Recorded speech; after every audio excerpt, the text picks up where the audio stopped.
Are you ready? A Shot of Wrestling, episode 163. And away, wait, go. Break your damn shot, boy. Is that the best that you got? We about to go live. Are you ready to rock? So take a shot. Oh, so take a shot. Oh, yeah. I'm a street breaker. I'm a heartbreaker. This is my yard. I'm Ramon Razor. Strict man, ain't your boy. About to seek and destroy. It's an SOW. Let me hear you make noise. Take a shot, boy. Is that the best that you got?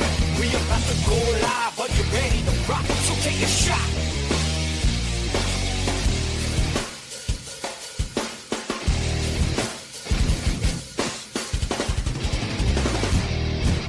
Hello, everybody. Welcome back. Talking about Mark Schwann. Mark, how you doing? What's up, man? Not bad. How you been? How you feeling? How's your week? My week was great. My week was pretty strong, man. How was yours? I mean, hell, you took the week off. Yeah, it was long. I had a long week. And why was that again? Remind me. I don't see a little show called The Avengers. A show called The Avengers. You I don't know mean if anybody saw it.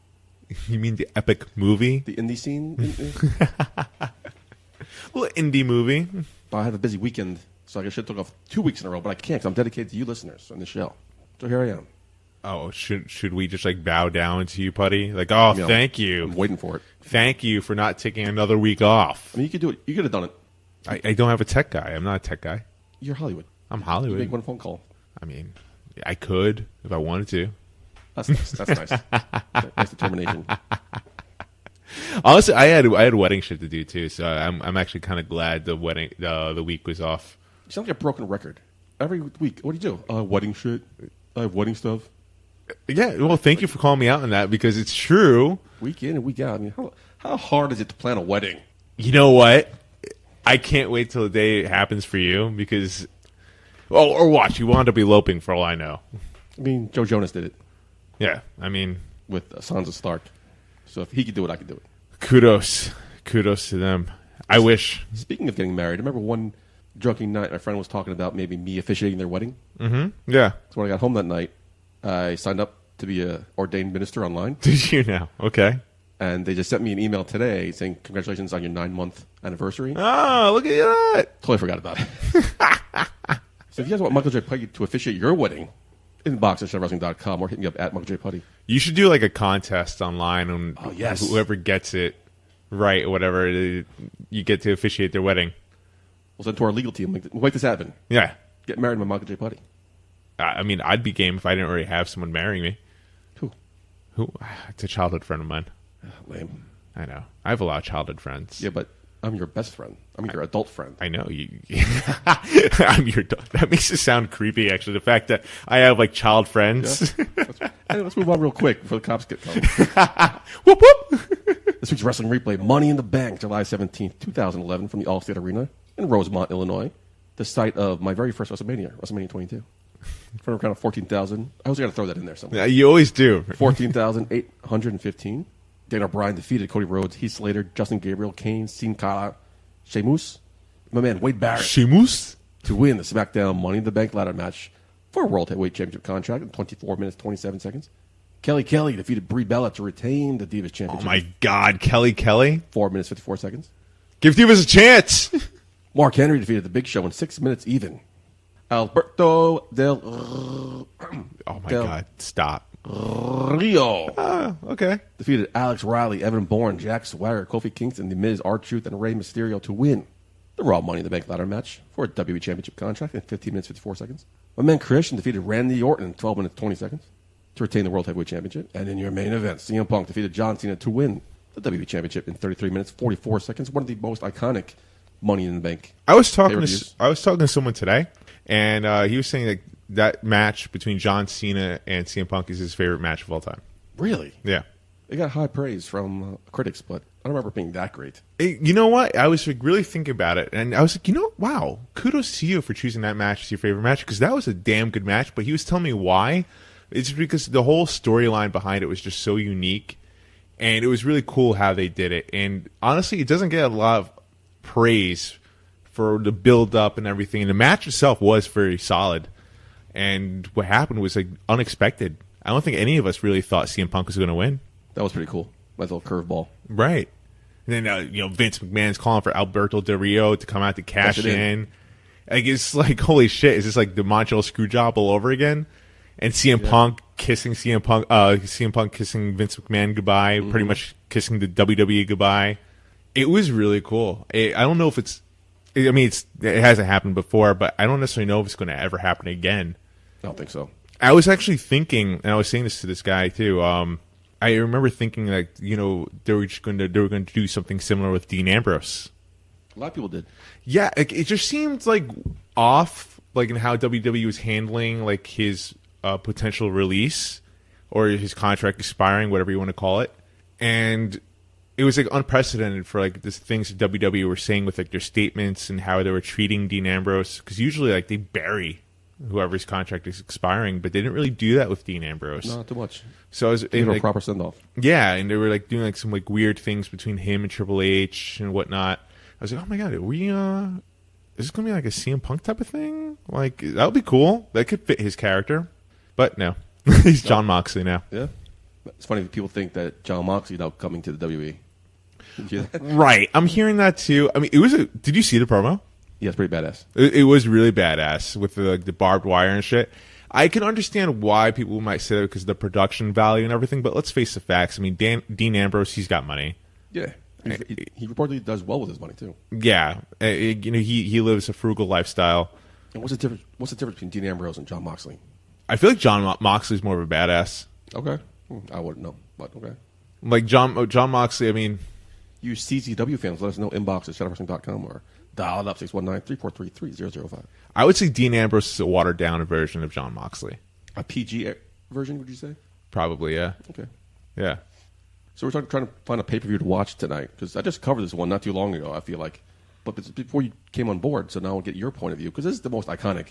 When you think Money in the Bank, you think of this one in 2011. Yeah, I was really trying to think of another one that could top that one. And nothing stands out. The women's one, Carmella one, that was... Yeah, but that was interesting. Yeah, that was Chinless Wonder, like, kind of took the luster away from that. But I understood why it happened, though. Like, I know it got a lot of shit because it's the first women's Money in the Bank. Yeah, that makes sense. But it's entertainment value, and Carmella was like the anti-women's WWE superstar. She was like a diva, and I feel like that gave her like so much more heat. I got it. I understood it, why they did it, and I thought it was interesting. That makes sense. But a lot of people obviously bashed it, and obviously they had a second one that next night SmackDown. Yeah. Or 2 nights. But I heard that was planned. It wasn't a reaction from the crowd's reaction. It was a... Oh, really? They were planning on doing that, yeah. Well, anyway, Carmella won again. Yeah, she's Fabulous. I always have to do the same thing. I have to double check myself. Carmella is so good, man. I hope she wins it again. I love her character. Her characters that she's portrayed over the years. She's got great mic work. She gets marketing. She's got a fantastic look. And, she's so underutilized in the ring, I feel like. She's got so much more to offer. Now she's being dummied down by being R-Truth's... Like, I want to say dummy down. I think it offers something to Carmella and offers something to R-Truth. Like, they're the little tandem they have together. It works. It works. It kind of gives her a rejuvenation. Mm-hmm. No, it definitely does. She does very well with any role that she plays. I love Alexa Bliss. I love the fact that she's in there. But now we have Dana Brooke in there as well. Dana Brooke, replaces Sasha Banks. Replacing Sasha Banks, which I fucking love because I started Dana Brooke chant at WrestleMania. Yeah. Love you, Dana. As you can tell, we're over the weekend that was Avengers Endgame of Thrones. Mm-hmm. What a weekend. I mean, you're not a Game of Thrones fan, but... No. You had the Avengers Endgame. You had Game of Thrones Battle at Winterfell. We also had the NFL draft that we missed, too. We did miss that. We'll get into that later. And now we not only are we nerds recovering from that... Whoa, what? Yeah. Recovering from that weekend of Avengers Endgame of Thrones. But as we're getting over it, we find out Chewbacca passed away.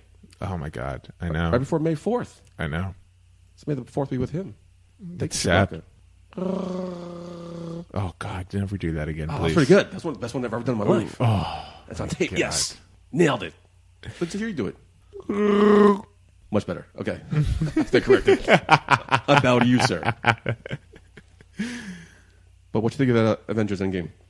I fucking loved it. Before we get into it, Okay. we are going to say some spoilers. By the time you guys listen to the show, the official ban will have been lifted. But if you don't want to hear anything about it, fast forward maybe like 10 minutes. 5-10 minutes. Check back in 5 minutes. I'll let you know. But 5 minutes. We're still talking. we'll just fast forward for the next couple of minutes. I was just talking about Avengers Endgame. So go ahead. I'm not gonna lie. I'm not ashamed. I cried. I cried at the end. Really? I did. Okay. How did you not? I don't know. You're not a Marvel fan. I'm not a diehard Marvel fan, no, but it was a good movie. Dude, like, what was it? 10 years? We grew up. Like, 11 years, yeah. We grew 11 years ago today. 11 years, yeah. So we May 3rd. We've been watching Tony Stark pretty much. We've been watching Iron Man. Yep. And then he dies. Yeah. And the way he died too. I mean, the way they ended Iron Man 1, I am Iron Man. The way they end him in general, I am Iron Man. Fucking great. And then the whole scene with Jon Favreau and the daughter, the cheeseburger. Yeah. And the hologram scene when he's saying to his daughter, "I love you 3,000." That did it for me, man. I'm done. They didn't even have a daughter yet. I don't have a daughter. I don't know if I'll ever have a daughter or a son. I don't know. Maybe one day, but as I'm getting older, I'm noticing I'm getting a little bit more sentimental as far as with kids go. Does the engagement affect that? Like once you got engaged, shit's getting real? Maybe. I don't know. It's weird. I never wanted kids before. We're wasting time with the 10-minute spoiler window. So let's put a pin in that. So when they went into the Soul Stone or Reality Stone, so they weren't dead for 5 years. They were still alive. They were just like in limbo. In limbo, I They guess. weren't dead. No one's ever like saying what happened to them, if they were dead or alive, but they were like gone. But they're not dead. They're not dead. Which means Thanos is not dead. Man can still come back. No, he's dead now. How's he dead? The other guys weren't dead. But who's going to bring him back? Somebody? His daughter? No, the daughter won't. Who would want to bring back the guy who just eliminated? Who saved the universe? Who? I mean, I kind of view it the way you do. Thank you. He's a hero. I've been like thinking about this, like, Thanos is kind of right. Like anything that bad happens throughout the day, oh god, Thanos is so right. Yeah, man. This world needs to reset itself. I'm sure you're feeling that way as you came up to Yonkers. Like, oh my Big time, god, yeah. Big time. If Fucking Thanos just going to work, eliminate my boss, help my coworkers, yeah. But what if like the people you hated still stayed and like everyone you loved is gone?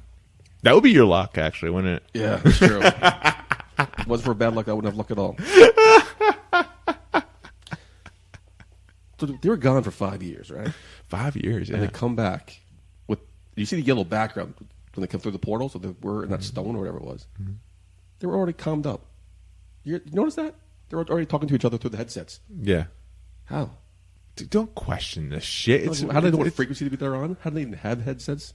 It's Robert Dent. If he figured out time travel, I'm sure he could figure that out. No, because he didn't get in communication with them. Listen, you need to stop your shit. I can't help. I find those stupid little things annoying. Oh my god. And that's why I didn't cry. I was too busy analyzing how is Wasp talking to Ant-Man when she hasn't seen him in 5 years. She was outside when she disappeared. How did she have the suit on as well? Because I'm sure it was Doctor Strange came over and, hey, guys, suit up. There's about to be a war. I don't think so. Yeah, that's how it happened. Spider-Man was saying, yeah, Doctor Strange came to me with his little yellow swirly thing and blah, blah, blah. Spider-Man's like a 12-year-old boy. He doesn't know what's going on. Spider-Man's awesome. Awesome's a strong word. I would never say Spider-Man's awesome usually, but like this actor, Tom Holland, he's doing a really good job with it. So Black Widow has her own movie coming out. Yeah. Okay. So I'm confused about this. And one of the writers of the movie or director of the movie said that she is dead. Yeah. You can't recover for somebody from the Soul Stone. Right. So she's dead. She's dead. So the movie, I don't know what's going to happen with the movie. Is it a prequel? If it's a prequel, it makes no sense for it to have a movie. No. Because Black Widow has already been established. Yep. I think it's nonsensical. And then also they're doing a Disney Plus TV show with Vision and Scarlet Witch, but Vision's dead. Yeah, so I don't get that. Loki's going to have his own TV show. Really? Mm-hmm. That's weird. But like he disappeared with the test. Is it Disney Channel?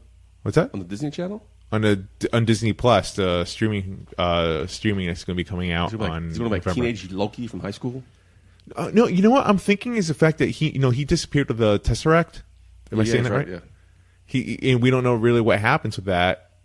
So maybe it has something to do with that. I don't know. Because that's an alternate timeline right there. How do you like the way they ended it with Captain America? I thought it was a great ending for both characters, for Iron Man and for Captain America. I thought that was well done. It's interesting to see. Like, there was a part in there where it seemed like Bucky, Winter Soldier, knew, like he already knew what happened. So I guess Captain America gave him like the heads up or whatever. I don't know. But when he didn't come back, started thinking, well, why would he come back? Well, he's like 100 and something years old. Yeah, now at that point. Oh, you mean in general? Why would he come back? Yeah, would he come back like 5 seconds later? Why wouldn't he just stay out and be with the one he loved? Right, and that was a great ending. And I like the fact that they gave Captain America over to Anthony Mackie. Yeah, because a friend of mine, I'm not into Marvel, told me that there are other Captain Americas. There are comic books. Yeah, so this is a nice way of introducing. So maybe Captain America franchise can go on with him. Yeah, absolutely. I mean, everyone loves Anthony Mackie. This guy's awesome. Anthony Mackie. Have you followed his career? He's a great actor. Some of his movies, yeah, he's very funny when you see him on these talk shows. Yeah, he's very funny. He's phenomenal. I followed his work for a very long time. He's so fucking good. I'm pumped for him, and because we didn't really know where it was going to go. I think a lot of Marvel fans, some of them thought it was going to go to Winter Soldier. It was going to go to Bucky. Yeah, go to Bucky. People were pissed. It wasn't like why. I think no matter what, people were going to be pissed. Get a life. Yeah, in the theater.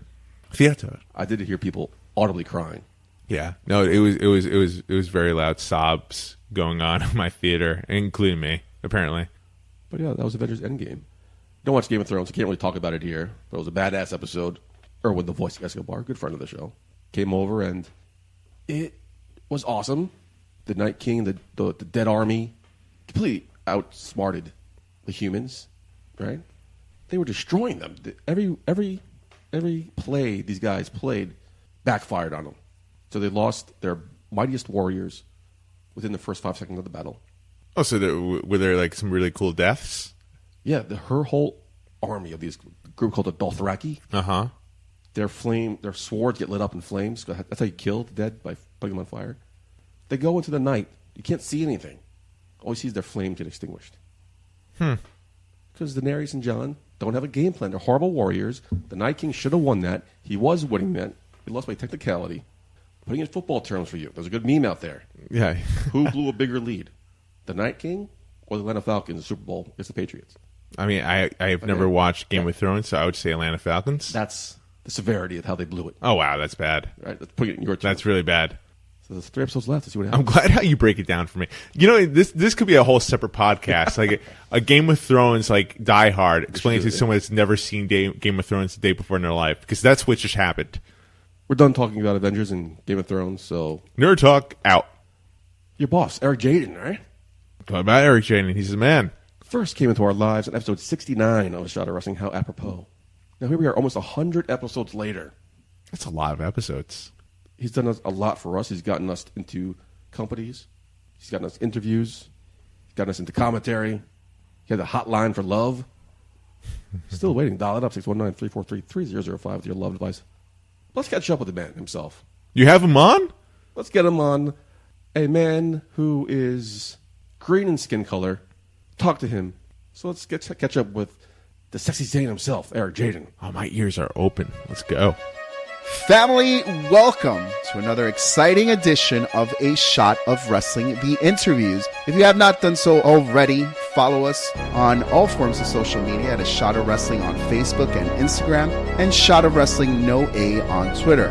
You can also contact us via email at inbox@shotofwrestling.com or dial it up 619-343-3005 and leave your comments on the Shot of Wrestling hotline.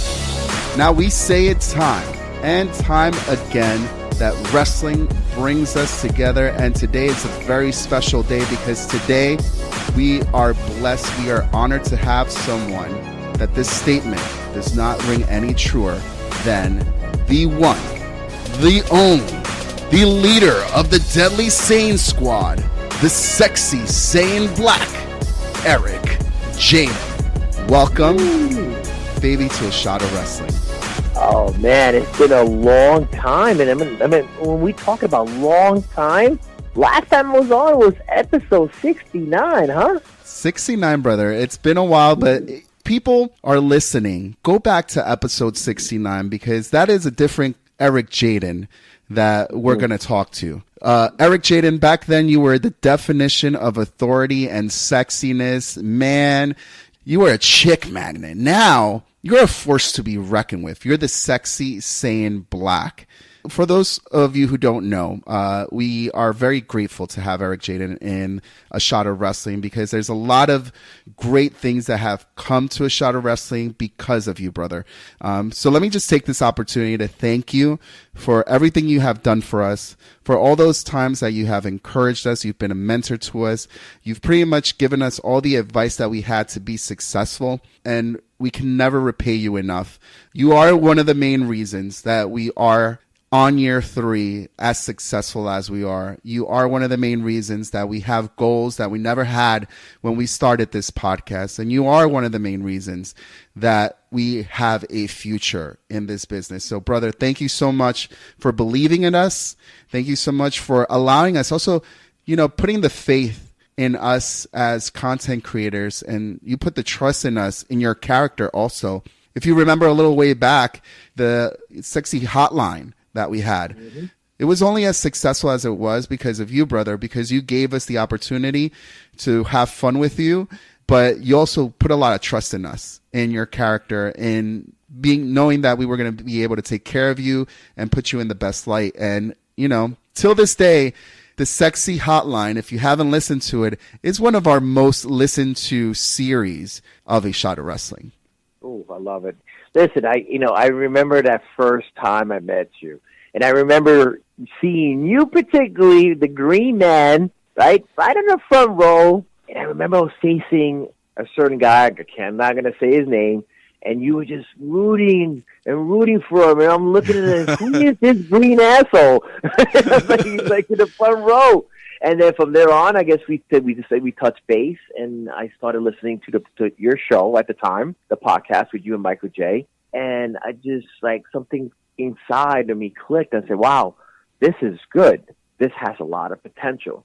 And I've always been that type of guy that I am not one of these workers who's a snob, who only thinks of myself. I think of the business as a whole. How can we make the business better? Where can we leave it? For the future. And then when I saw you guys, and I said, you know what? You're a wrestling talent, no matter what anybody says. You're part of the wrestling business. And when I saw all you guys, and I did see actual talent that you guys had, I said, let me work with these guys. So they allowed me to, and I have to thank you for, trusting me to allow me to work with you and taking my advice. And I'm very grateful for that. And I'm very grateful that I was able to bring you into BCW, be the official podcast of BCW. Yeah, it's been a great ride with them so far. Oh, it's been an awesome ride. And thank you for allowing me to continue to mentor you guys into the commentary stage where now people, if you need professional commentators, you can contact A Shot of Wrestling because they'll wild. Do your show. That's wild. I gotta be honest. I've never... if you told me in a million years that, this podcast would get me the opportunity to be on commentary, I would have been like, no, impossible. That's no way. Never was a goal of mine. Never thought it was something that I could actually contribute and actually make it worth something. But you put your faith in us and you're like, heck yeah, you guys could do it, And even Michael J. Putty, who tends to be sometimes the shyer one of us both, he's excelling at that role with BWF. Yeah. So I'm sure he could also ring in the sentiment of being gracious to you for giving us that opportunity. And thank you, BWF, BCW, FTW, and all the other organizations that we've already done commentary with. This is just the beginning. And with you, Eric Jayden, by our side, it really will be just the beginning. But, definitely. But this is about you tonight. In episode 69, we got to meet the definition of authority and sexiness. We got to meet the gimmick of Eric Jayden. And we peeled away a little bit of that onion, a little bit of the layers to that onion. But tonight, we want to get real deep into it. We want to get to know Eric Jayden. We want to get to know what's been going on with you because it's been an evolution, brother. since the episode 69, you have transformed not just yourself, your body, but the people around you. You have also been running in a different circle. So walk with me and let us know, how has that transition been from the definition of authority and sexiness to who you are now, the Sexy Saiyan Black, the leader of the Deadly Saiyan squad? You know, when I became the definition of authority and sexiness, it was a character that I wanted to really put up on the forefront. And I have to thank BCW owner Anthony Cole for giving me creative freedom to build that character there. And before that, I had to thank Legendary Action Wrestling promoter Frankie Flo, who gave me a lot of advice. And at the first, he was actually not in favor of the definition of authority sexism, with my antics and stuff like that. But he gave me a lot of advice, and he also, you know, entrusted me and put me in good matches that helped build my confidence. And I wanted that character to be entertaining, and it was entertaining at times. I hope majority of times it was shocking at the majority of times. The stuff that I did, I got pulled, you know, and I was able to get away with. I loved the character because I saw it grow. And I put a lot of effort into it. I mean, I love it where fans were bringing signs, and you've seen it. Eric Jayden kissed me. Eric Jayden helped me. Eric Jayden grabbed my boom, boom, boom, booms. Whatever it was always a sign at every show. And then it turned from there and evolved where the fans were bringing in thong underwear and throwing them into the ring on there. And then I went through some crazy matches there, and and because of this and the fans contributing, you know, that extra element to your character, you know, there were even videos that went viral. You know, when you humped our intern, oh my gosh, I saw the video everywhere. Like, you gave him the best night of his life, and he loved it. To this day, he'll tell you he loved it. I think we got 35K views on that. Yeah, it was still growing.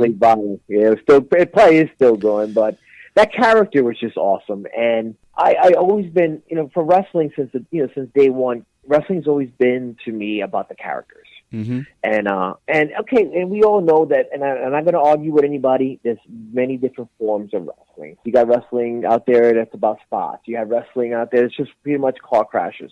You got wrestling on this, but one thing which is the basic core is you're always going to need a good gimmick. You're always going to need a character. You know, those high-flying moves can only get you so far. Hardcore can only get you so far. At the end of the day, what can you bring to the fans that's going to make them come back and see you? What's going to put their asses to seats? What's going to make them spend the $10, $15, $20, $25? And to me, as an entertainer, as a performer, that's very important to me. So I work very hard on my gimmick because I want to entertain, you know, and whether you love me, you hate me, or you want to come back the next month to see me get my ass whipped, that's exactly what I go for. The fans are strict, number one on my list. Okay? Yeah. They've always been, you know, and I know I play the sexy asshole and all this other stuff. The fans are always number one. They're my number one priority. And I work very hard in my gimmick, in my outfits. And also, you know, I never wanted to go to the stage where I grew stale. I wanted to always be that guy that, you know what I'm saying, that kept evolving. So we shift from the definition of authority and sexiness, and we went to the Sexy Saiyan, because that was a saying that a fan will always hashtag, "Oh, you're the Sexy Saiyan." And I started thinking about, wow. Yeah. Interesting. Actually, the definition of authority and sexiness, the name itself, that came from a fan. And then the hashtag came from a fan, the Sexy Saiyan. So I took that, I owned it, and I ran with it. And I created this persona of the Sexy Saiyan. It was a Saiyan who, you know, I grew up where pretty much Wonder Woman grew up, okay? I grew up with the Amazon women, and I was the only male there, and I was a baby, and they grew me up, and I was good looking, but I was strong, but I came from Saiyan blood, and that's how the Sexy Saiyan character evolved from there. And then I said to myself, where do I go from here? Well, boom, another idea came up, and then I evolved into the Sexy Saiyan Black. Now, if you look at both characters, the Sexy Saiyan Black, it's a little bit of gyrating, but it's more hard-hitting, a more darker character, a more evil character than I was before when I was gyrating and putting my hands in my pants and kissing girls and guys. Now, are you a fan of the Dragon Ball Z reference of Saiyans? Because I gotta be honest with you, I've never been into that world. I've never been a fan of Dragon Ball Z. I know of it. So when I heard the word Saiyan, I knew where it was derivative from. Since it came from a fan, is this something that you are already engaged with? Or was this something that you did research to then create that character? When I saw the hashtag at first, and being a fan of Dragon Ball Z, I kind of I started to create the character from there. So you were already a fan of Dragon Ball? Yes, I was already a fan of Dragon Ball Z. I've always been a fan of Dragon Ball Z. A huge fan of it, obviously. And then just looking at the characters in Dragon Ball Z, and I said, well, let my imagination run wild. And say, well, how can I be a Saiyan? And where did I end up? How did I end up on planet Earth? How did I become the sexy Saiyan? And I started to build that story on from there. And I just ran with it, and then I came up with the furry boots and the fur jackets, and the fur was actually my trademark, as you know. Yeah. I have fur wrist guards, I have fur everything, and I have to say it was a gimmick that was really over a lot. You knew me from that gimmick. A lot of other people knew me from that gimmick.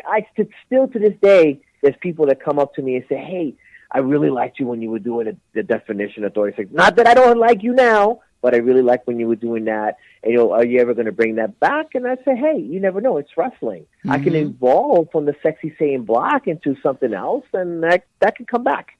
Do you see it coming back? Like, do you personally want to go back to that gimmick, or do you enjoy the gimmick that you're playing on now? I really enjoy the gimmick I play now because it's allowing me to really challenge myself in the wrestling ring. I'm performing at a higher level. I'm doing a lot more moves. I'm more vicious. I enjoy that aspect of this gimmick right now. But I know that this gimmick, just to keep again, I always believe, always keep yourself, reinventing yourself so you can keep yourself fresh. Because this is a business where you have to keep yourself fresh so you don't go stale. And the next one, basically, from here, will be the Sexy Saiyan Rosé.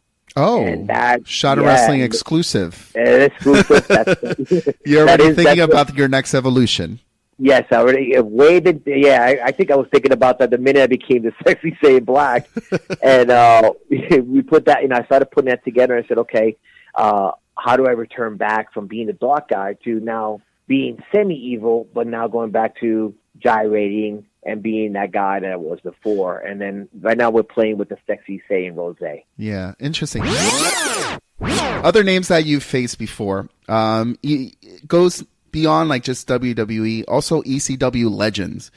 Yeah. You had a match with New Jack Sandman and Justin Credible. Why don't you fill us in a little bit about that? Because you started to tell me a little bit before the show, and I had to stop you for a moment because you refused to continue this match. And I was like, no, let's save it for the podcast. I don't want to hear it. So right now, I'm very curious. Why did you refuse to continue the match with these ECW legends?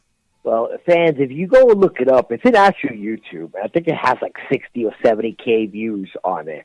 I remember being contacted by the promoter of ECPW, and I was booked for a show in Brooklyn, and then I was supposed to face one of the ECW legends.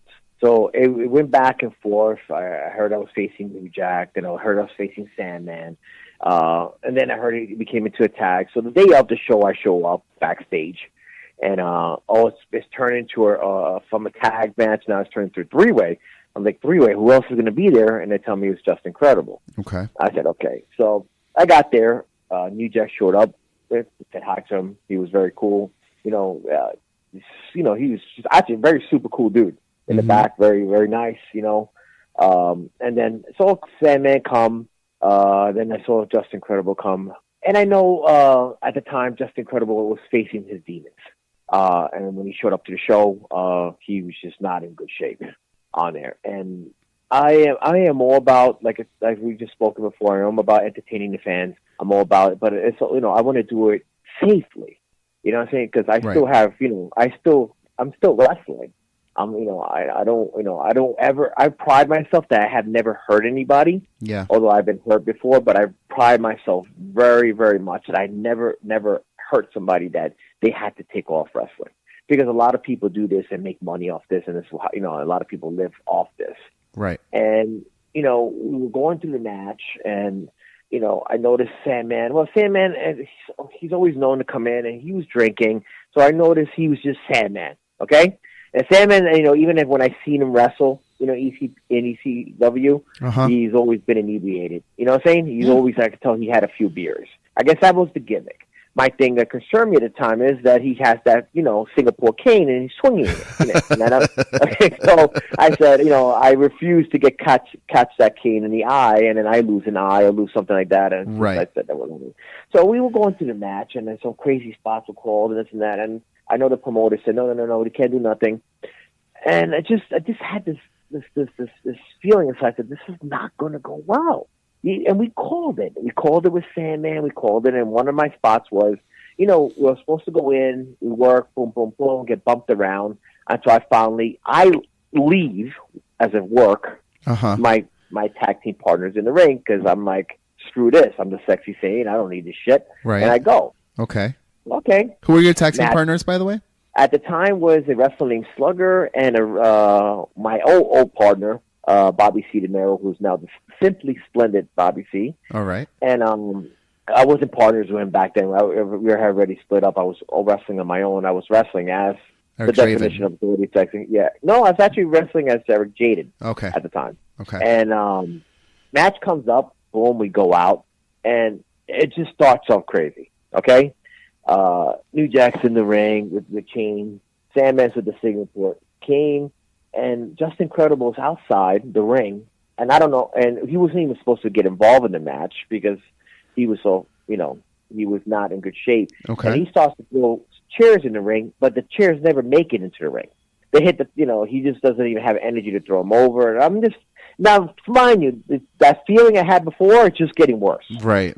Okay? It's just getting worse. So I'm like, okay, so the match starts, and everything that was actually called never happened.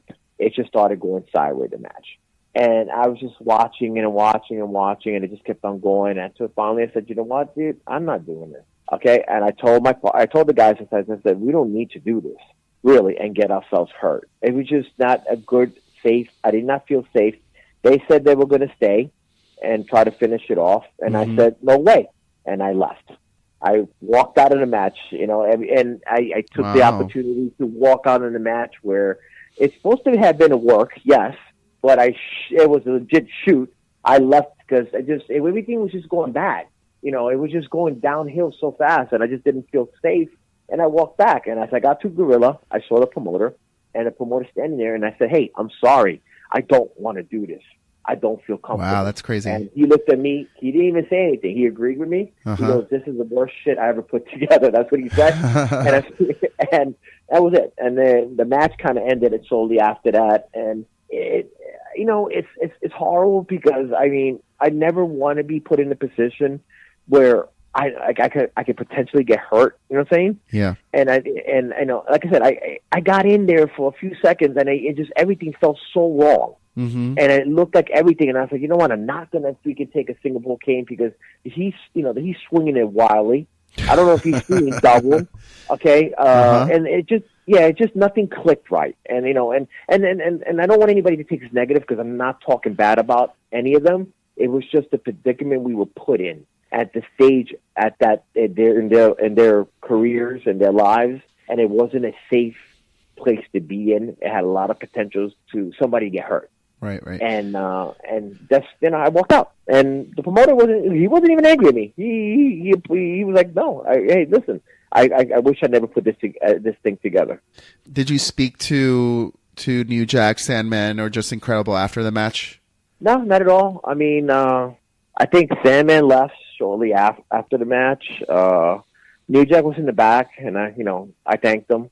We shake hands. Mm-hmm. I think New Jack was a total professional. Okay. He was super cool. In the back, he was just really cool, really, really cool, cool dude. I didn't see Justin Credible, so I don't know if he left or not.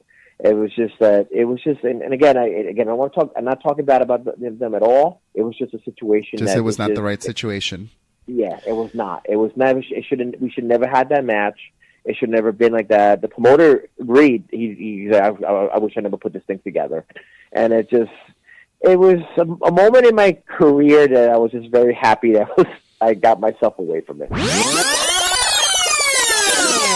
You know, your relationship with Anthony Cole, the owner and CEO of BCW, is very close. You know, you mentioned earlier how he gave you the creative freedom to really build out the sexy, sane character and the definition of authority character and put it over. And he's also giving you a lot of trust to introduce a new faction into the roster. And now, you know, learning a lot more about your history in your 9+ year career, I could see why you have been selected as a leader to mentor the young group of Dominic De Niro, Chris Barton, and Rick Recon. Fill us in how it all came about. You know, because we hear about the Deadly Saiyan squad taking over promotion to promotion and being, you know, muscling their way in. But let's start back to the inception. Like, whose idea was it?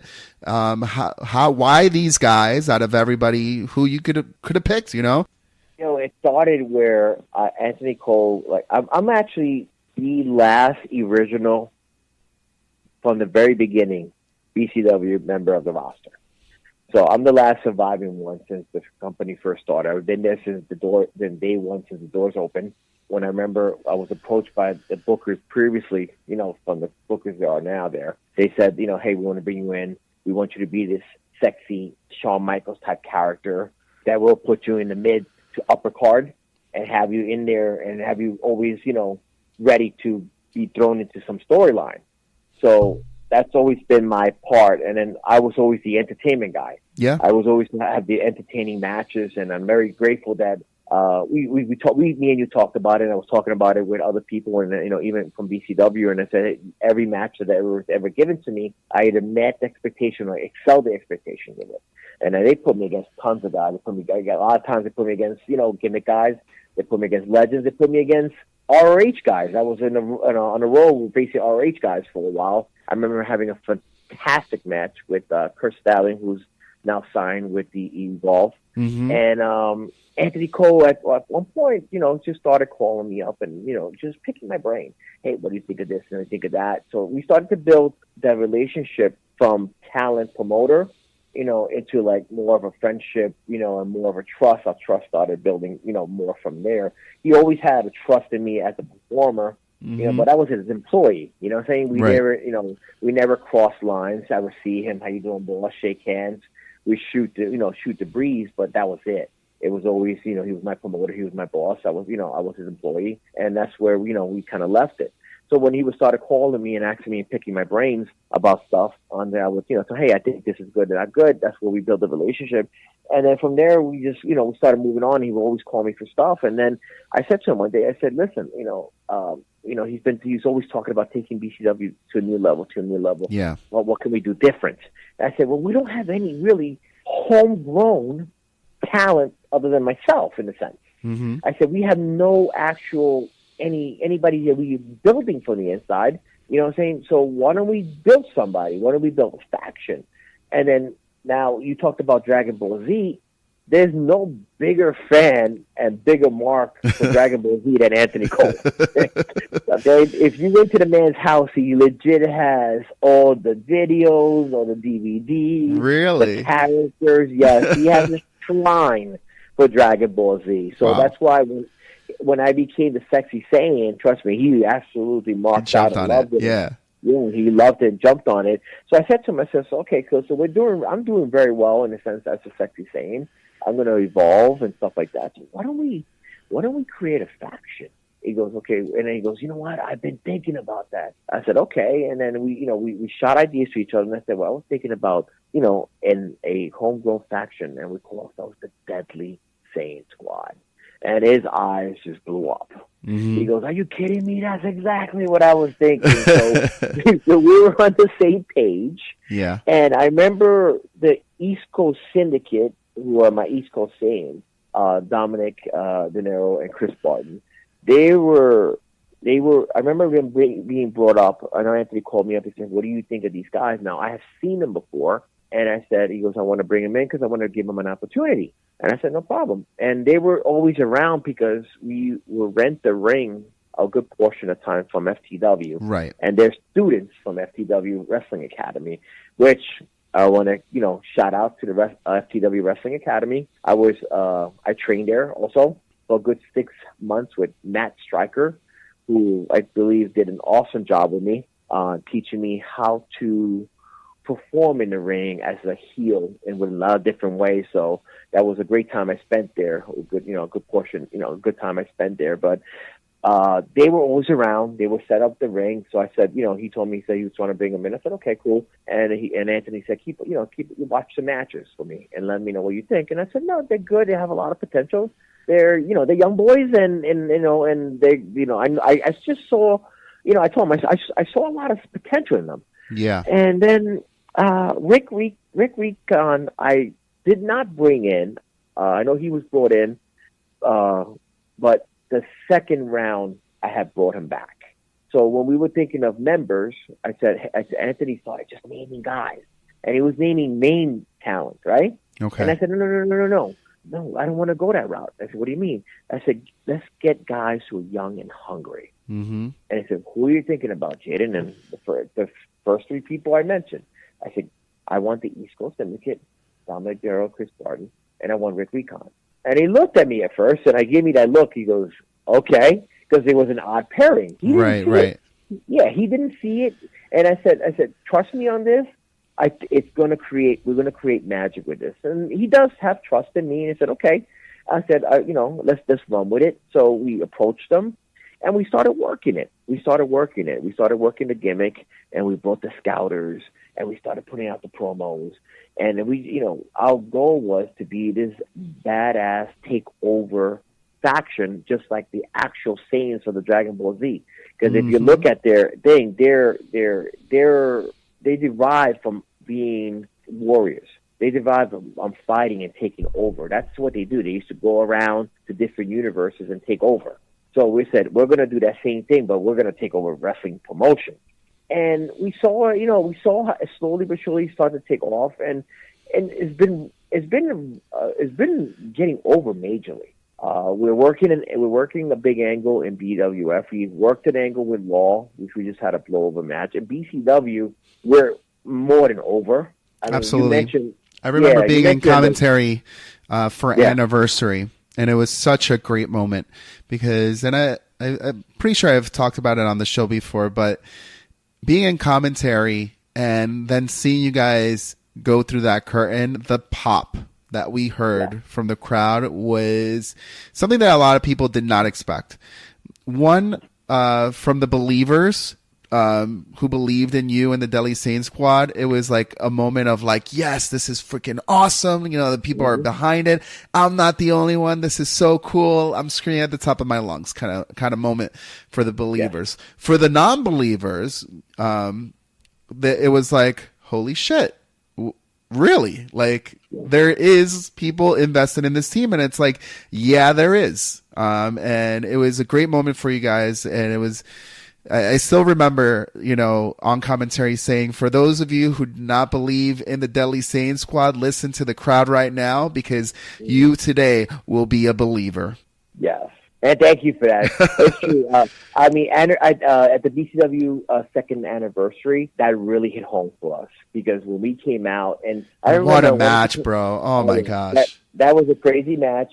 But I wanted to come out, man. I wanted to come out, and you know me, I'm the constant guy who's thinking about how we're gonna please the crowd, right? Yeah. So I said, you know what? I started to think. I said, I don't want to come out just Deadly Saiyan squad with scouters.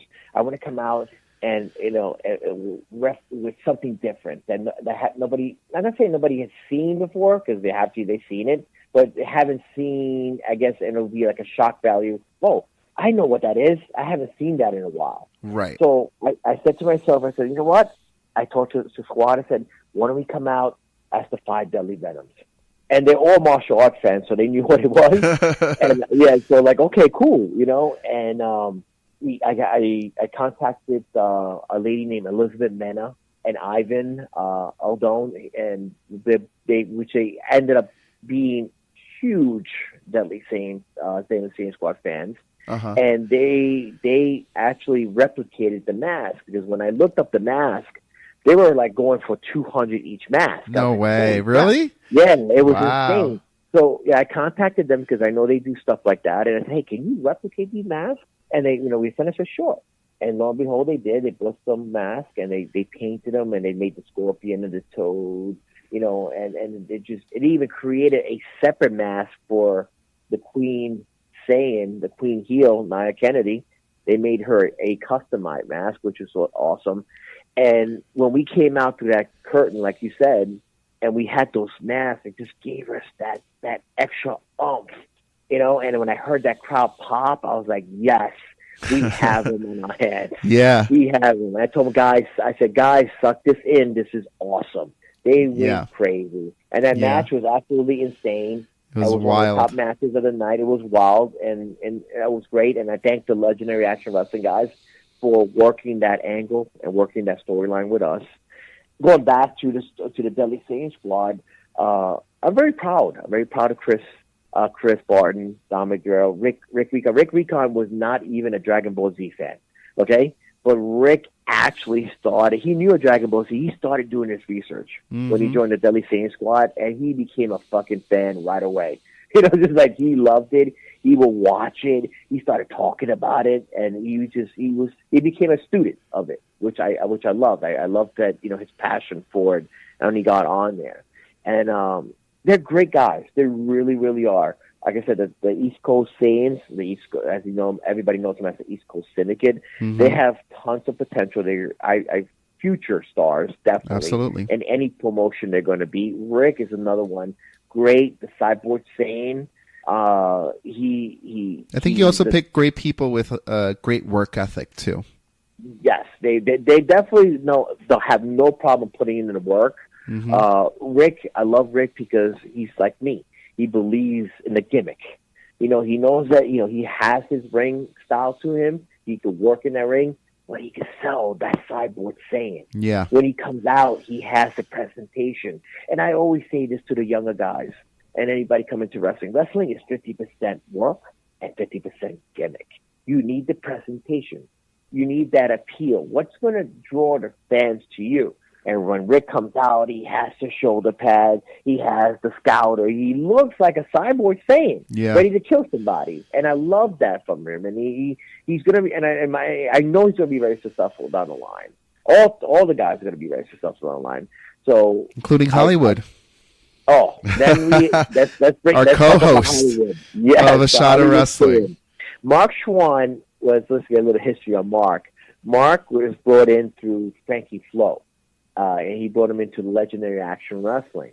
And Frankie was going to use him and train, and you see how good he was, where he could fit in. So he was using it. And I remember asking Frankie, said, "Hey, Frankie, give him to me." You know what I'm saying?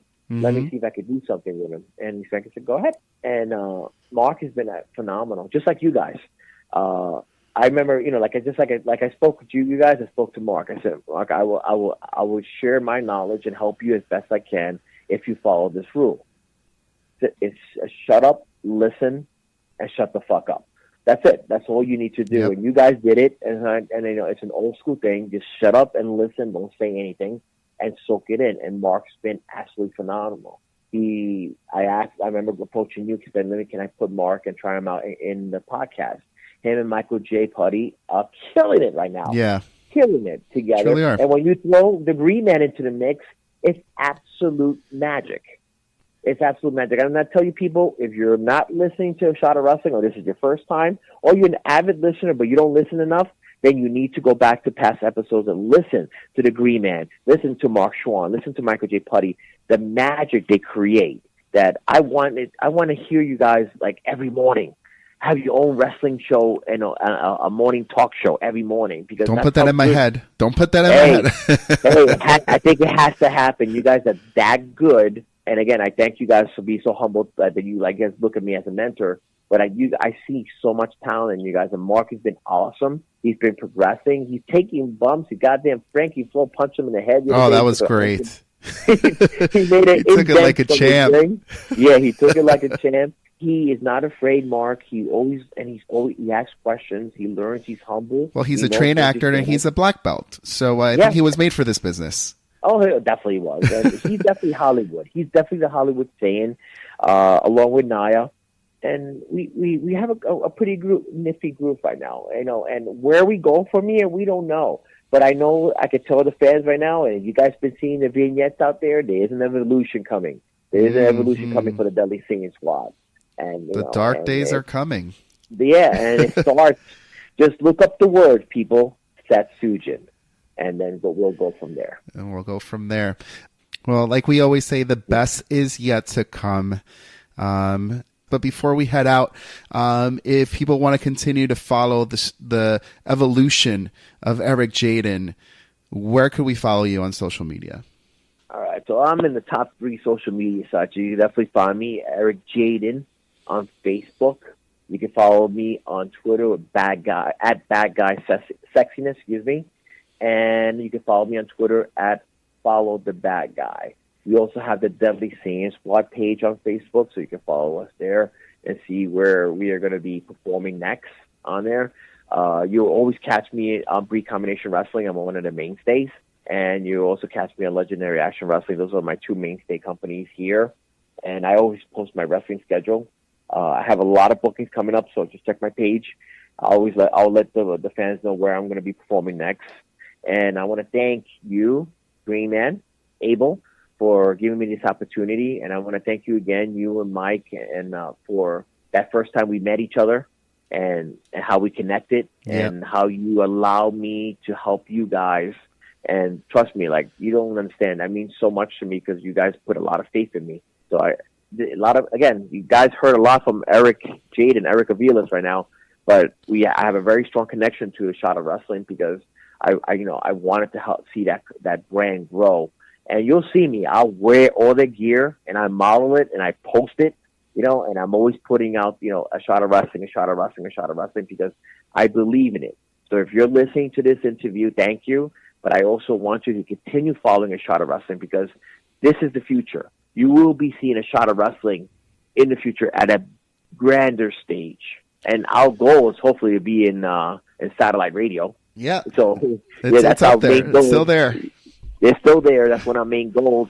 But I would like to see Green Man, Abel Villamar, Michael J. Putty, Mike Older Dice, and Mark Schwann, Hollywood Mark Schwann, also develop into hopefully getting opportunities in big promotion as commentators. So, and I see that happening. I do. So, folks, follow A Shot of Wrestling. You're not going to go wrong. This is actually one of the top rising and best podcasts you will ever listen to. Well, with that endorsement, I mean, you really didn't leave much for me to say, but thank you, Eric Jayden, for joining us. Thank you. I'm sure we'll see you very soon. Before you go, Michael J. Putty, Mark Schwann are going to take care of some news and some Raw and SmackDown cheers and heels, but we're going to have last call with you. You're up for that? I'm up for it. Let's do it. All right, baby. If you want more shots of Eric Jayden, stay tuned to the end of the show for last call.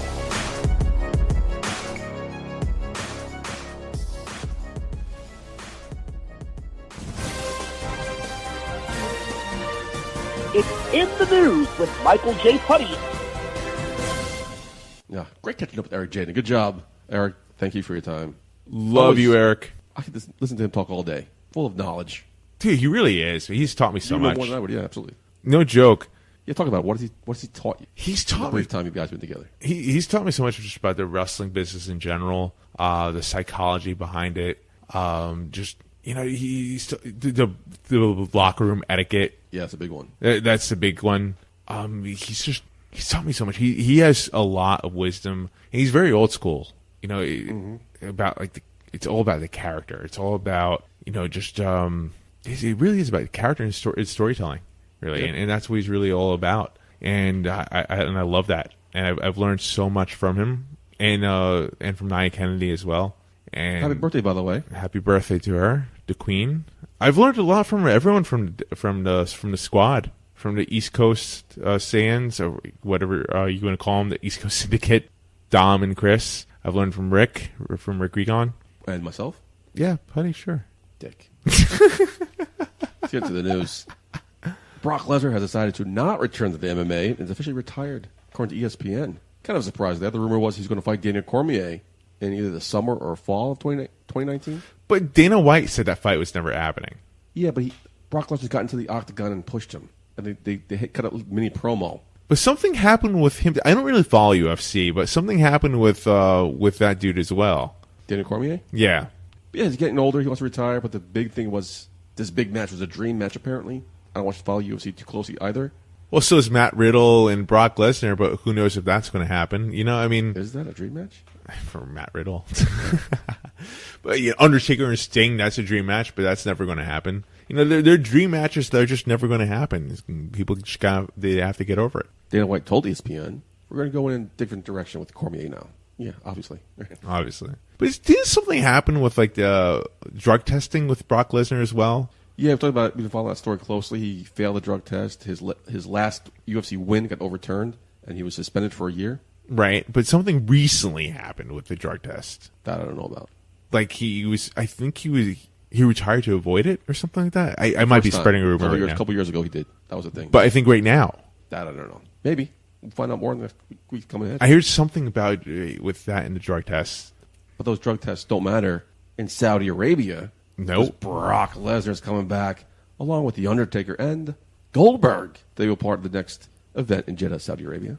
Did you hear about the rumor about Bill Goldberg? About how he was signed just to avoid going to AEW again. Well, yeah, that's part of it. But I heard there's a rumor that he's going to take the WWE World Heavyweight Championship away from Kofi Kingston. No. That's what Saudi Arabia wants. Apparently they'll get. And it's going to lead to a match at SummerSlam for the belt against Brock Lesnar. No way.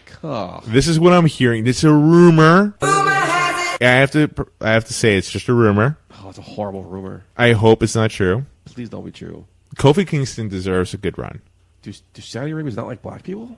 Are they racist over there? I don't know. Well, Goldberg is obviously a bigger name than Kofi Kingston in WWE history. I really heard the rumor was Brock Lesnar against Goldberg, but I don't want to see that either. No, I'm over that. I've always been over that. Well, I've always been over Brock Lesnar and Goldberg either, so this is kind of a waste of our time. I mean, they just never really had good chemistry in the ring together. No, they did not. I just never saw that appeal. I mean, I guess you see them separately in all the accomplishments that they've had. Like, okay, cool, that could be a good match. No, it really isn't. We've seen them how many times wrestle each other? 3-4 times? 4 times, I think. Yeah. No chemistry. None. I don't know if it's their egos or whatever it is, but it's not entertaining. Nope. By any means. I feel like a lot of fans, they don't want to see it. They even threw Stone Cold Steve Austin at WrestleMania 20 and it didn't help at all.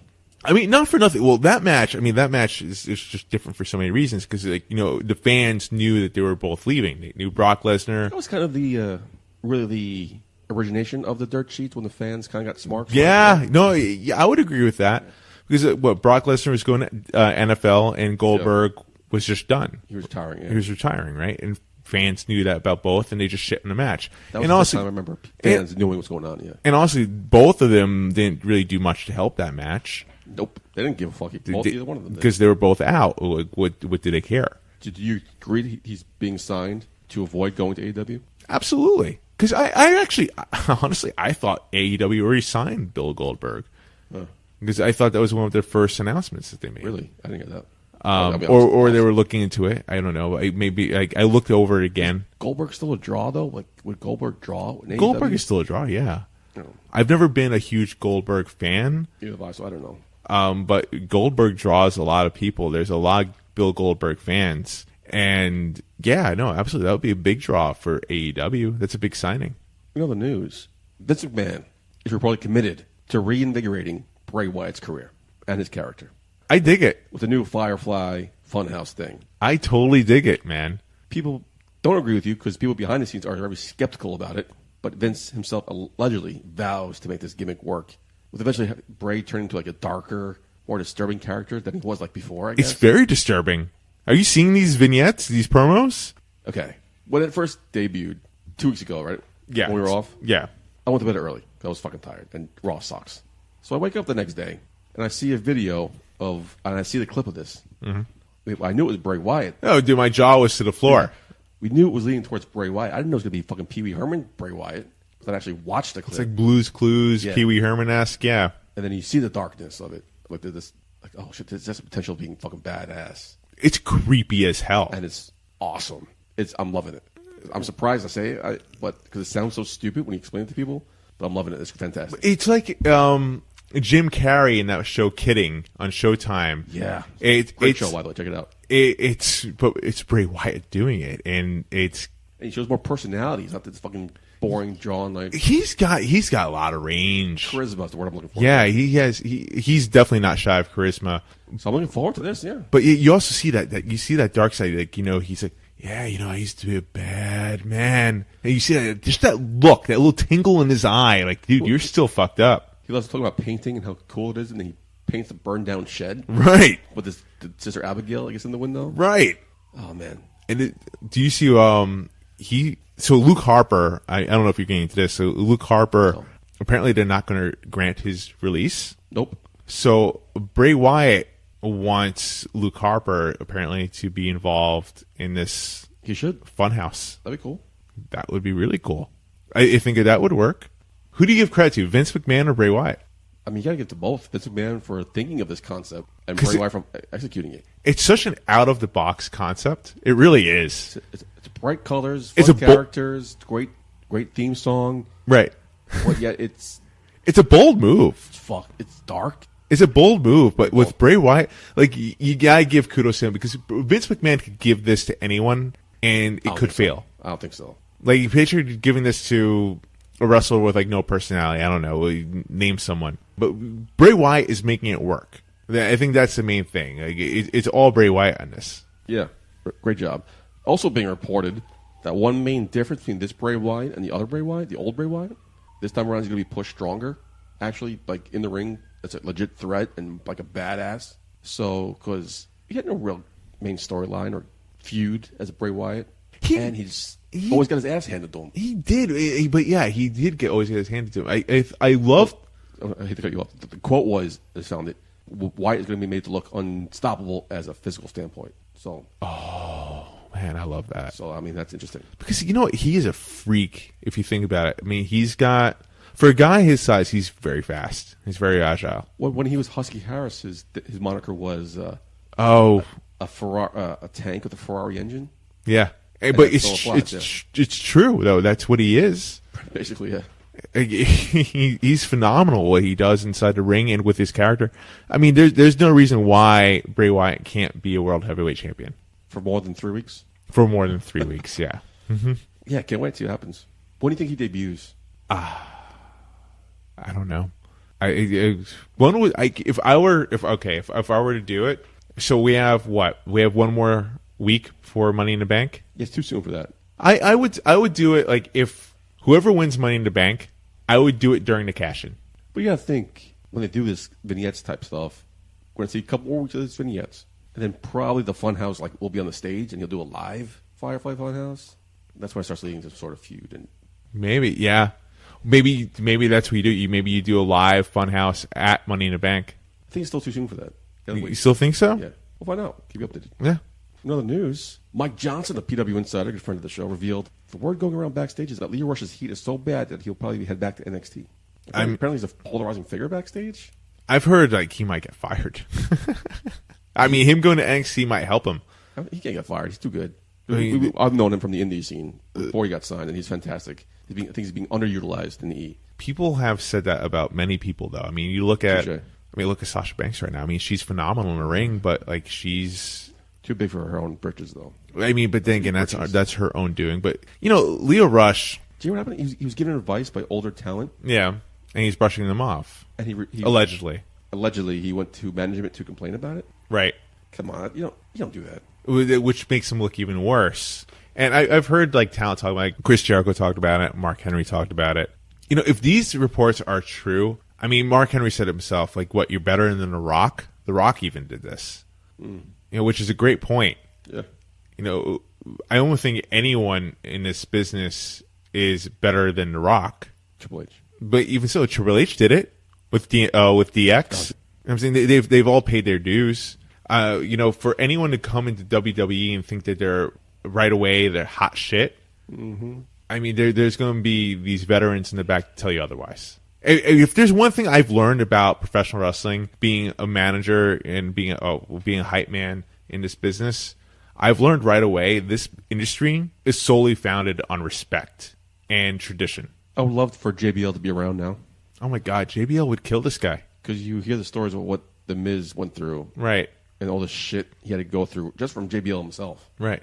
You hear how many times he got kicked out of the locker room? Well, look at Enzo Amore. Enzo Amore kind of had the same type of shit, and he was fired. For different reasons. I mean, Enzo Amore was also a little bit over the top, but, legal trouble. That was like the final nail in the straw. There was legal trouble there. More that was the excuse. Yeah, pretty much. But professional wrestling, they take that shit so seriously. I mean, the thing is, when you're a newcomer in any promotion, the first thing you have to do is you have to shake everyone's hand. Yep. Our guest this week, Jayden, told me that. Right. Yeah. And if you don't, you're a dick. Yep. If you miss someone, you're a dick. Yeah. I've seen it before. Someone just didn't say hi to people, and he was just standing in the corner, people were saying, who's that fucking asshole? Who's that guy who thinks better than everyone? He's not going to say hello to us? Shit talks real fast in the backstage area. And WWE it's no different. Especially these veterans, they'll tell you what's up. And for Leo Rush, if this is true, if he's brushing this off and thinking that he's top shit right away, he should honestly know better. Apparently, in an interview, he's claiming an unnamed employee wants him fired, saying, and I quote, "Someone who works for the WWE who has hated me since the days of ROH. Now that they work for the WWE, they're leaking false information to get me fired." Which could be true as well. That's why I keep saying the words allegedly. Because it's so believable. I guess, I mean, they're... But if it's true, that's fucked up. This guy's trying to badmouth him. Yeah. Right. It could be true because, there's a lot of, not even just pro wrestling, but in entertainment in general, there are people that just don't like each other. And if someone gets a heads up on someone, they'll use that power to get that person fired. But if what Leo Rush is saying is true, I mean, they've kept him off TV for 2 weeks now. Bring him back to NXT. Give him some TV time. Let him earn his spot. Let him vindicate himself. But you know what, though? Honestly, what Leo Rush has done for Bobby Lashley has been huge. Yeah. Bobby Lashley can't talk. Bobby Lashley really can't talk. I mean, that was always a big knock on Bobby Lashley, is the fact that he's boring. Mm-hmm. He's phenomenal to look at. He's a huge talent, and he can perform in the ring, but the dude can't really cut a promo. Leo Rush helped him with that. Much like Paul Heyman did with Brock Lesnar. Right, exactly. But in a different way, of course. But, I don't know what's going to become of Leo Rush. Will he go to NXT? Will he get fired? Is this just a temporary thing till they figure it out? Who knows? I don't think he'll get fired. I think he's on thin ice, man. I think it takes one mess up. If he messes up once, I think he's gone. We'll see what happens. We'll keep you updated. The news, Jeff Hardy announced on the official YouTube of WWE that he'd be out 6 to 9 months for surgery. It's a long time. There's a trend going on with the Hardys. They'll win the tag team championships at WrestleMania, and then Jeff Hardy will get injured and they have to drop the belts. And Matt Hardy will start a single career. Apparently he knew his whole right knee needed to be repaired for 4 years now. 4 years? He kept putting it off. My God. So that's on him. Yeah. So that sucks. But Matt Hardy, apparently he's going to bring back the... broken gimmick? No, not the broken gimmick. There's... what's Vulcan that? One? What's that? The Vulcan gimmick? What's Version 1? No. What's the one that he never used in WWE yet, but used in ROH and TNA? Yeah, broken. Not broken. He used broken in WWE, but... he used Vulcan. Yeah, but that was a version of broken. Yeah, that's the only character I know of. No, but there's... I just waste my time. Let's get the fuck on the news. Fuck you. We are guilty of paying for the WWE Network for $9.99 a month. Well, apparently it's been confirmed big changes are coming in 2019.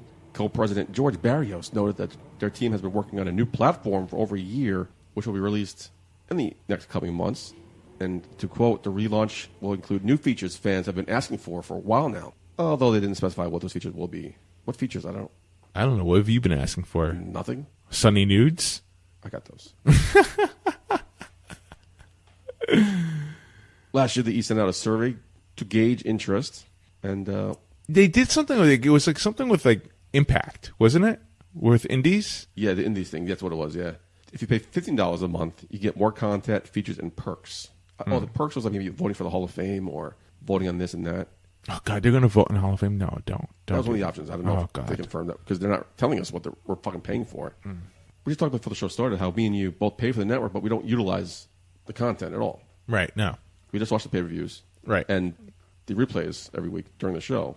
But there's so much content on the show, on the network to watch. I wish I could have time to watch it. Right. So are you willing to pay more for more content that you don't watch? Not really. I mean, but then again, like, you know, there are more, I don't know, I dare say hardcore fans, but there are people, I guess, that have more of a life than I do that can't afford their time to watch the stuff on WWE Network. I unfortunately, dude, I just really don't have the time of day to do much.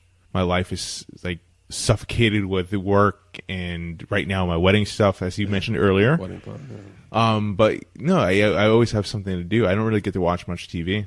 Because you're making TV. Ayo, I am. In movies.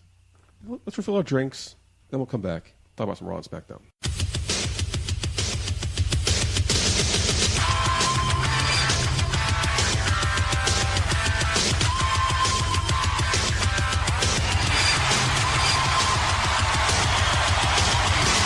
A Shot of Wrestling presents Heel and Heel.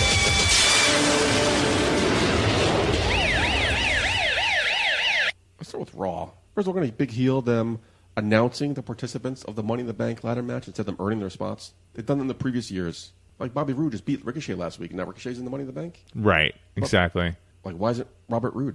Makes no sense.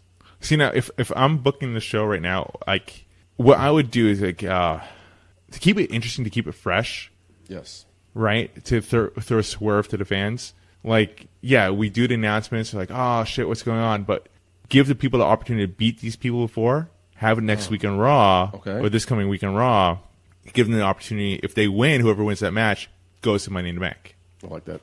It makes more sense. Right? Thank you. This is if I'm booking the show, of course. I'm going to heal that Uso revival segment. Like, huh? What's this? What's this going towards? Why are we... It was weird. It didn't come off well. No, it didn't. Like, the revival's getting, like, they're getting all these offers from WWE for what? For this? For more of this? I heard they turned down $500 million, $500,000. $500 million? They turned that down? Really? WWE has that much money to offer talent? I mean, they do. No, not to offer that much for talent. $500,000. Could this be like a punishment of some sort? I don't know. But obviously, I mean, this is going to lead to some sort of match with them. I don't know. I don't know for next week what they do. Maybe the revival does some sort of counter to the Usos next week. They record them doing some shit. Yeah, maybe do something to Naomi. I don't know. Ooh, nice. Like that. Right. I mean, like, it just makes sense to go down that route. Perfect. Will they do it? I don't know. I want to hear the whole moment of bliss segment. This came very awkward. You do not give a heel to Alexa Bliss. I'm not healing her.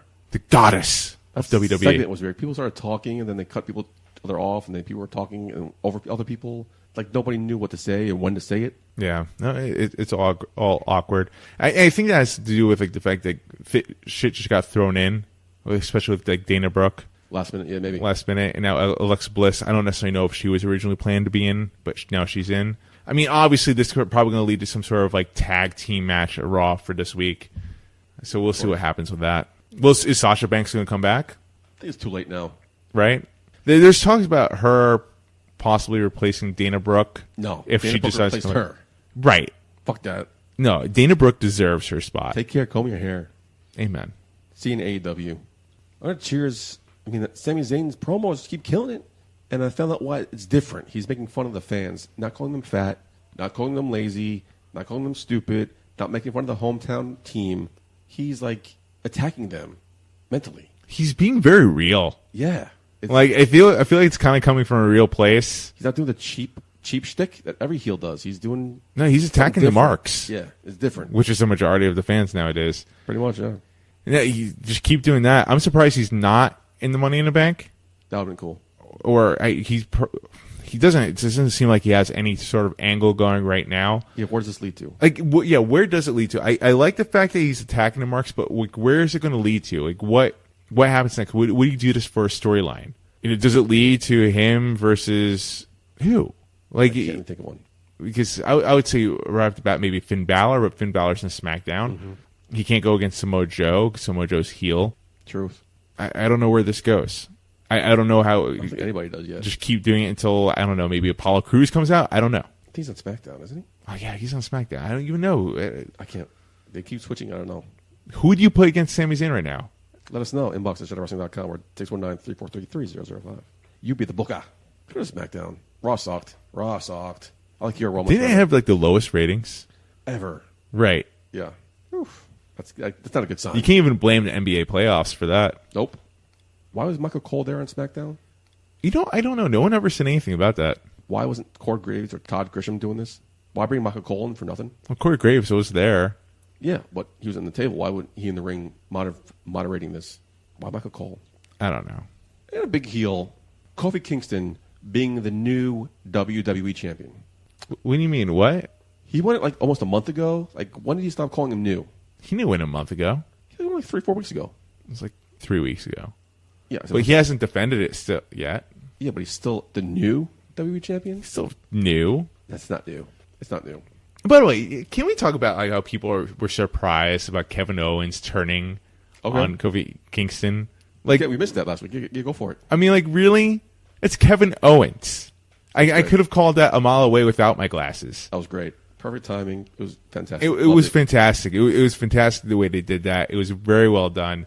It's this week on SmackDown, it's got to lead to Kevin Owens versus Xavier Woods. That makes sense. Maybe Kofi Kingston, obviously trying to save Xavier Woods. I think Kevin Owens takes out Xavier Woods. We're going to get a true one-on-one match. Kevin Owens versus Kofi Kingston at Money in the Bank. Love how he taped up the Big E leg action figure. Yeah, that was funny. Great attention to detail. Sidebar: Mandy Rose and Sonya Deville. Is this leading? The rumors of them breaking up have been going on for a while now. Right. Originally, Sonya Deville, I think, was supposed to be in the spot in Money in the Bank. It's interesting. It's interesting to see Mandy Rose being in that spot. Would you break them up or keep them together? It's hard to say. I personally feel like Mandy Rose is going to win Money in the Bank. Really? That's your pick? That's my pick. Wow. Okay. If that's the case, they are going to break them up. I don't think Mandy Rose is going to cash in right away. I think she'll try to, and Sonya Deville maybe interferes, and it's going to lead to like some sort of storyline between Mandy Rose and Sonya Deville, which will be cool to see. But also, part of me feels like, with the tag team championships out there, it makes sense to keep them together. But Mandy Rose is gaining steam. It makes, if you think about the Money in the Bank briefcase, wouldn't it be interesting to see Mandy Rose have it? Absolutely. Right. It makes sense for her character. And that's why I'm choosing Mandy Rose. All right, well said. NXT. What a heel Velveteen Dream singing his rendition of the national anthem. Yeah, no, don't do that. It was horrible. I mean, it's worse than sober Green Man singing. Oof. I've never heard sober Green Man sing. It just sounded like that. I've heard drunk Green Man sing. Is it any better or worse? Or, I mean... It's a little worse. Oh, God. And who's Kushida? Like, why do I care? Is he there? Kushida is a new signing. Yeah, Japanese guy. Yeah. I mean, thank you to the announcers for giving me some of his accolades, shining some light on this guy, but does he always dress like Marty McFly? Is that his thing? Because the announcers kept referencing Back to the Future. So is his thing Back to the Future gimmick? I don't know. Is Vince McMahon in charge of their commentary, too? Does he? I don't think so. It has nothing to do with NXT. Because I would say that sounds like Vince McMahon interfering there. And, they made this big deal about signing this guy, right? Right. But looking back, WWE doesn't have good track records of signing these top Japanese talents. What do you mean? I mean, they have Shinsuke Nakamura. What's he done? I mean, Shinsuke Nakamura he won the Royal Rumble. And done nothing with it. He had a main storyline for the WWE World Heavyweight Championship against AJ Styles. Never won one match. Hideo Itami. He's won a U.S. Championship. I mean, Shinsuke. Yeah. Okay. And to a certain extent, Asuka. When she lost her undefeated streak, she was nothing then. I mean, the problem is what they're doing. I mean, these obviously the people that you've listed, they're phenomenal in-ring talents, but they're very restrictive as far as what they could do on the mic. Talking about for a while now, you need a mouthpiece, yeah. Right, and that obviously plays a big role here in WWE because it's sports entertainment, and if you can't tell a story, people are going to turn on you real fast, no matter how good you are in the ring. Give him like a manager or somebody. They should have. That's what was great about. Remember with Yokozuna and Mr. Fuji. Yeah. And they also brought in eventually Jim Cornette. Cornette, yeah. And Yokozuna we all know Yokozuna's name. He was a monster heel for WWE for how long? Wow. Quite some time, and it worked. The same thing. I mean, Vince McMahon just doesn't want to use managers for whatever reason. Nope. They're trying different things with Drake Maverick and Leo Rush. Apparently, it doesn't look like Vince likes it. Now Robbie E. down in NXT. Robbie E. Exactly. I don't know. I feel like managers for these people that can't speak in the mic, and I'm not just talking about people that can't speak English very well. I'm talking about for people Brock just Lesnar, don't feel Bobby comfortable. Lashley, Don't feel comfortable speaking on the mic. It's imperative. I mean, managers have been. I'm not just saying this because I'm a manager. I'm just saying because managers, they've been around wrestling for forever. They play a great role. They are the extension to the wrestler. They make the wrestler look that much better. They also bring attention to the match. There's so much that goes into it, and it just makes no sense for me why this whole art form is dying. I never got it either. I was watching a show where, what show was it? Where a manager kept coming out for different people. Like one guy didn't manage one guy; he managed like 8 different, 4 different I people. feel like Jim Cornette did that. Ted DiBiase did it. Bobby Heenan. Bobby Heenan did it. Jimmy Hart did it. Yeah, so it's like a lost art form because now managers manage one person. Sherry Martel did it. Yeah, so I wish they bring that shit back. Yeah, I mean they absolutely should. Who else would you manage? What do you mean? Who else would I manage? Yeah, if you had your Deadly Saiyan squad, who else would you manage? In WWE right now? In general, in Indies, WWE. I mean, my heart's always with the Deadly Saiyan squad. Yeah, but you manage them already. Who would you add to your I mean, stable? manage. You're talking about like it's past tense. Wait, did I get No, the pink slip? Did I get fired? So you manage them already. Didn't say Yeah. You manage them already. Who else would you add to your stable? I mean, don't get me wrong. Am I going to be real with you right now? I'll be real. Okay. I mean, my eyes are open. Okay. You know, I wouldn't, for the right talent, I wouldn't say no. Nice. You know, say no. you can never say never. I mean, there are guys out there that I feel like, hey, man, we could really gel well together. You know, we could do some great work. You know, but honest to God, I mean, my focus really right now is on the squad itself because there's so much that we have left to do. But, you know, the time comes when we conquer the world and there's other stuff to do. I mean, hell. Speaking of the squad, during my week off, we attended LAW. Mm-hmm. Jayden was nice enough to give the championship to Frankie. Give the championship? Because Give the championship? it was kind of sketchy. We were robbed of the championship. How about that? I wanted to try to put it nicely. With Joel Ruda, that little rat, interfering in our match. Laying his hands on Nia. Once again, he comes to the aid of Nia Kennedy. Yeah? Yeah. What a gentleman. I bum rushed him on the side of the ring. But, you know, I took my eye off the prize there. Hey, Eric Jayden, he was out cold after that spear. His head kind of snapped back on those ring ropes pretty hard. Yeah, he wound up getting concussion. He was out. That's crazy. And Frankie Flo taking advantage of that, like the snake that he is. So no longer the LAW champion, Eric Jayden. But you know what? At least, you know what? I mean, yeah, fine. Eric Jayden is no longer the LAW champion. But you know what? He's still a champion in my eyes because, you know, he carried that belt with class. Mm-hmm. He carried it with respect. He made LAW more than what it was. I never heard of them before Eric Jayden was champion. Right. Thank you. And, you know, and the fact is, you know, if Eric knew better. Eric probably could have kicked out from Frankie Flo. Mm-hmm. But, you know, he knew better not to because it preserved his career. Yeah. Because he's a savvy veteran. He's been in this business for too long. He knows when to take the L and when to fight more. Honestly, he was concussed. He was out. He was out cold. I knew on the spot, and it was scary. But he's okay. We're going to be here for BWF, for a new hope. And TJ Marconi, he's going to be back. But trust me, we're going to keep our eyes on him for that BWF World Heavyweight Champion. That was LAW. We had a couple other shows coming up. We got Outlaw Pro Wrestling on Thursday, June 6th, part of Joey Ryan's farewell to the indie store. Where's he going? AEW. I mean, people are wondering where he's going. He's going to AEW. WWE offered him a contract. Yeah, he didn't accept it. Do you think we want to see Joey Ryan in WWE PG era? I don't think it's going to work. See how to Cody Rhodes for me. Saturday, May 18th, we got our boys over in ICW with presents What's the Beef, featuring a last man standing match against Cage and Sami Callihan. Ooh. Yeah, like Rich Swann, Joey Janela, Penelope Ford, my girl Scarlett Bordeaux. You love her. And then, of course, we got a new organization in the mix, Squared Circle Project, having a show on July 27th up in Nyack, New York. Hey, that's not too far from me. And then one of our good friends of the show, Anthony Bowens, will be on the show. So definitely a lot of good indie shows coming up. Like I said, all the time, if you're free one weekend, there's an indie show in your neighborhood. Definitely go check it out. Listen, if you've never seen an indie show, and honest to God, I was never banned. Neither was I. But it is really nothing but heart. Yeah. And these guys, they bust their asses in the ring for you guys, for the fans. Mm-hmm.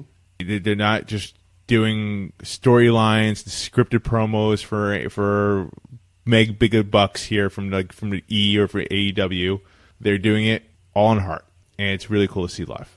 And you watch these guys wrestle, and then afterwards hang out with them at the bar and have a drink. Right, that's cool. Yeah. And then some of these guys, then they wind up going to WWE and AEW, and then you can sit back with your friends like, "Hey, I had a beer with that dude back when." Yep. But of course, those are in the future. Talking about one of the biggest shows coming up, BWF's A New Hope. And that's what I was talking about before. On May 4th, Saturday. So my East Coast boys, Chris Barton, Dominic De Niro, they're defending their BWF Tag Team Championships once again.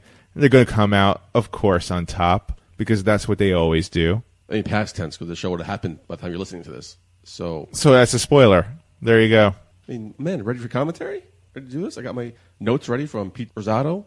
I know what I'm doing. Watching some good old JR. You ready to do this? Well, this already happened, right? So I guess we've been ready to do this. We did it. We did great. We did a great job. High five. Yeah. Very nice. We killed it. Yeah, awesome. Can't wait. That's all I got. Anything else you want to talk about, buddy? I have a movie premiering on May 16th in New York City, which I'm very excited about. Okay, red carpet premiere? Red carpet premiere. It's going to be wonderful. Give me tickets. I don't necessarily know. I mean, I found out recently. The movie is called The Last Peach of the Season. Weird name. It's an indie film, so get used to those weird names. Yeah. So I'm very excited about that. That's coming out this month. What else do I have? My website's completely revamped.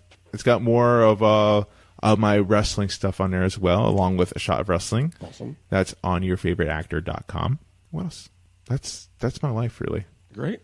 Oh, I didn't get to say it. I was on the New York Giants NFL draft party. How's that? Eli Manning? See anybody famous? I saw Golden Tate. I saw Antoine Bethea. I saw some defensive guys that I don't remember the names. Now, as a Jet fan, did you feel like you were in enemy territory, or no? Did you tell me you were a Jet fan? No, I didn't say anything about that. But it was cool to see. I got Golden Tate. He's helped me win a few fantasy football championships. Nice clutch. Yeah, so it was cool to see him. But it was really cool to see the Giants make their pick at number 6 with Daniel Jones. Yeah. Who? And just seeing all of their reactions from the Giants fans and to see even some of the players' reactions. It's awesome. Pure disappointment. It was glorious. Sorry if you're a Giants fan. I'm not. We suffered for too long as Jets fans. It's your turn now. Suffered past tense? I mean, you're still suffering. Oh, shut your mouth, you fucking Dolphins fan.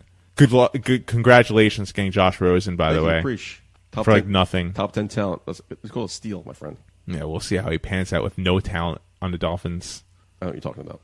We're stacked. Yeah, name your wide receivers. Who do you have? I can name you any name you wouldn't know, so I'm not going to... You don't even know! You don't even know your own wide receivers. I know everybody on that team. I'm not going to fall into your little trap. Who's your number one wide receiver? I'm not going to fall into your trap here. Who's your number one wide receiver? It's an easy question. Yeah, but you don't know, so you're trying to... I know. Oh, no, I know. No, you don't.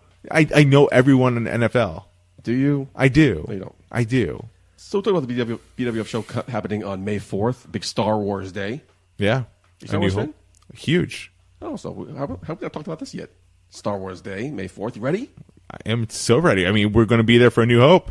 Well, Yoda, badass. Thank you. Oh, God. You don't think that's badass? There's so much I have to teach you. Badass? That was hard. Oh, God. Wow. Wow. I used to do the great Yoda, but anyway. You used to. That's nice. But besides May 4th, we got Revenge of the 5th. Also Cinco de Mayo. Yeah. Let's go downstairs and have some more Avion shots. Yeah, I'm game. Let's do this. So for Hollywood Mark Schwann and for Eric Jayden, man. I have been your host at Mount J Putty. Until next week. Putty, yep. Ladies and gentlemen, at this time I need to announce it's last call at the bar. Oh. All right, everybody, we have made it to the end of the episode, and it's last call, and we still have the Sexy Saiyan Black Eric Jayden, my brother, here with me. So, Eric, it's rapid fire questions. The first thing that comes to your mind is the first thing you should answer. Are you ready? Oh, this is going to be dangerous. Let's do this. And away we go. Who is your dream opponent? Ooh, he's passed away. That will be Hayabusa. What is the indie wrestling company that you have not wrestled for that you would like to wrestle for? Evolve. What is the worst thing you've done drunk? Passed out on the street. Name one thing on your bucket list. Travel to Japan. What do you eat on your cheat day? Mac and cheese. If you were to retire tomorrow, who would you like to have your last match with? Kenny Omega. Oh, wow. All right. What's your favorite karaoke song? Every rose has its thorn. Nice. Who is your celebrity crush? Ooh, Ronda Rousey. Yeah, baby. I like that one. Have you ever hooked up with anyone in the business? Yes. Ooh. Who in the business would you like to hook up with? Right now? Right now? Right now. Charlotte Flair. Love it. I think she's taken now, so she may be off the market. I'm the Sexy Saiyan. That doesn't matter. Name a wrestling hold that can double as a sex position. The Sleeper. Finally, who was your mark-out wrestler when you were growing up? Hulk Hogan. You're a Hulk Hogan fan? Big time Hogan fan. I was a Mach fan myself. Randy Savage was my dude. Well, Eric, we were the Mega Powers then, huh? there we go, as we are now. Yes, sir. Eric, it's a pleasure. I'm not going to say goodbye because I'm sure I'm going to see you very soon, but thank you for joining us on episode 163 of A Shot of Wrestling. Hey, baby, I hear the bell ringing, hip tosses and body slams. Oh, my. And maybe you seem a bit confused. Yeah, baby, but I got you pinned. Ha, ha, ha. But I don't know what to do when I see them with that golden case. They're cashing it in. Authority all in my face. What is a man to do? Good night, everybody.